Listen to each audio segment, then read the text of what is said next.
അങ്ങനെ നമ്മുടെ വേദ തേയിലത്തോട്ടത്തിലേക്ക് പണിക്ക് പോകാൻ ഒരുങ്ങുകയാണ്. ആ സമയത്ത് നമ്മുടെ വിക്രം പറയുന്നുണ്ട്, നീ വെയിലത്ത് പോയി നിന്നാൽ നീ കരുവാളിച്ചിട്ട് പോരുള്ളൂ എന്നൊക്കെ പറയുന്നത്. ഞാനൊരു സൺസ്ക്രീൻ വാങ്ങിയിട്ട് വരാം വൈകുന്നേരം എന്ന് പറയുന്നുണ്ട്. ആ സമയത്ത് നമ്മുടെ വേദ പറയുന്നത് ഒരു ലിപ്സ്റ്റിക്കും എല്ലാം ആവട്ടെ, എന്താ നിങ്ങൾ പറയണമെന്നൊക്കെ പറഞ്ഞിട്ട് വേദ കളിയാക്കി ഇറങ്ങുന്ന സമയത്ത് നമ്മുടെ അനിയൻ കുട്ടൻ ഇരുന്ന് ചായ കുടിക്കുന്നുണ്ട്.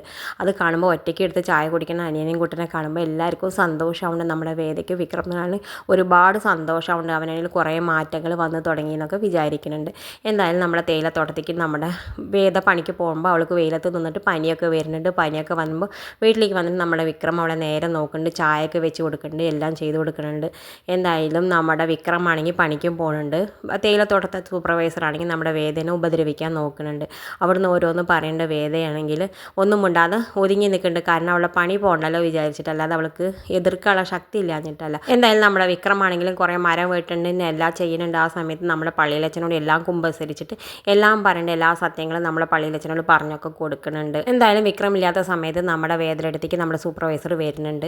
വേദ ഇല്ലാത്ത സമയത്ത് വാതിലൊക്കെ തട്ടുണ്ട് ഉപദ്രവിക്കാൻ നോക്കുന്നുണ്ട്. എന്തായാലും നമ്മുടെ വേദനെടുത്ത് നന്നായിട്ട് വാങ്ങിയിട്ടേ നമ്മുടെ സൂപ്പർവൈസർ പോകുള്ളൂ. ഇത് കാണിച്ചു കൊണ്ടാണ് ഇന്നത്തെ പ്രൊമോ അവസാനിക്കേണ്ടത്. ഇതുപോലുള്ള പ്രൊമോ വിശേഷങ്ങൾ നിങ്ങളുടെ മുന്നിൽ എളുപ്പത്തിൽ എത്താൻ ഈ ചാനൽ ഒന്ന് സബ്സ്ക്രൈബ് ചെയ്യാൻ മറക്കരുത്.